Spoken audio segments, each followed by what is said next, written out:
So this is my final quantitative question for my Physics 122 final. So we have our question. A particle with the charge q is located at the origin and a particle 5q is on the positive x-axis. That is a distance d from the origin. The particles are not free to move, so they are bounded to the x-axis.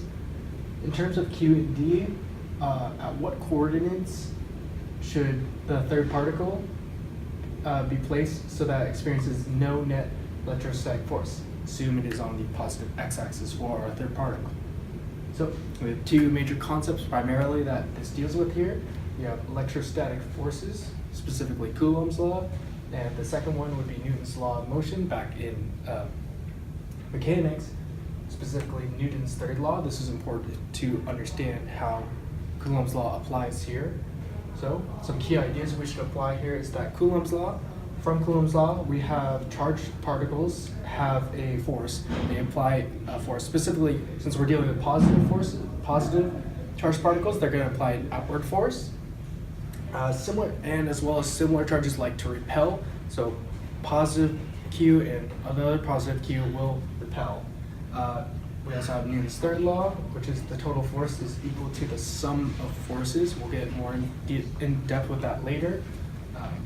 So we have a picture here to show what this all looks like. We have positive Q at the origin at 0. We have our second particle 5Q somewhere on the x-axis, d distance away from the origin. Then we have our third particle, positive Q, which is r distance away from the origin. So the final quantity we want is this r distance away from the origin in terms of Q and d. This is without units, of course, because we are not given any, so we can't know if it's meters, picometers, or anything else. So we're just going to leave it in terms of Q and D. So the formulas we need to know for this are electrostatic force is equal to Coulomb's constant multiplied by charge being Q, over the distance away squared. The distance from the point you're measuring squared. So, and Newton's third law over here, sum of forces in the x direction specifically is going to be F1x minus F2x. And we can equate that to Coulomb's law, saying that electrostatic force, or sum of electrostatic force in the x direction, is going to be E1 in the electrostatic force in the x direction minus the electrostatic force in the x direction, and that should equal 0. Why it's not plus? Because usually we have plus with Newton's third law, F1x plus F2x. We have minus because, as I said before, charges like to repel. So this charge 1 is going to be pushing charge 3 this way, whereas particle 2 is going to be pushing the third particle this way. So they're going to be pushing against each other. So we've determined this as the positive x-axis. Since charge 1 is going to be pushing this charge in the positive x-axis, and our second particle is going to be pushing particle 3 in the negative x-axis, I've determined that we can just subtract the force that the third particle is applying on particle 2. So we get that the sum of forces here should still be 0, but instead we have minus electrostatic force for particle 2 in the x direction. So now that we have everything we need, we have our solution over here that we find the electrostatic force of particle 1, which is kq over r squared. We can keep it as r because that is the variable we're using to solve for. Then electrostatic force 2 is going to be k5q d minus r squared. Why it's not just d is because we want the distance from particle 3 to particle 2, which is going to not be d, it's going to be d minus r.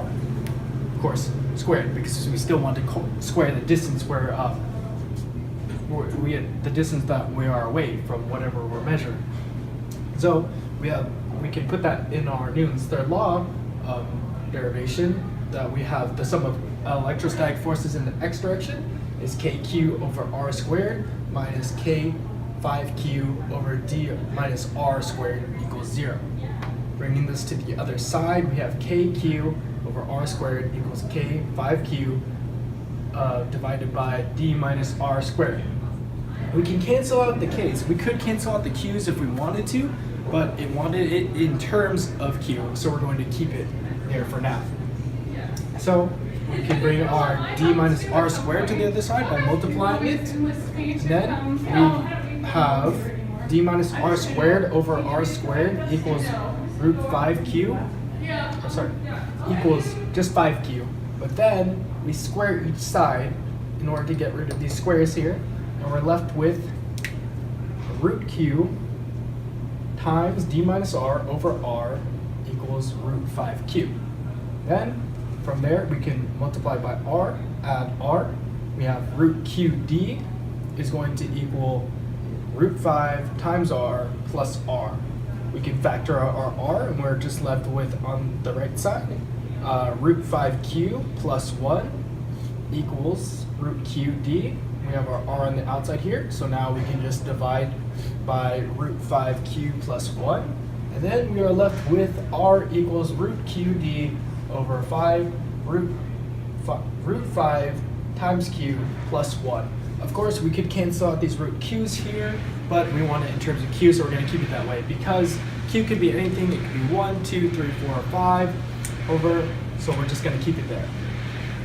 So that means the third particle should be root q times d over root 5 times q plus 1 units, because we don't really have any units to apply on the positive x-axis from there to be zero, to have a zero net electrostatic force on it.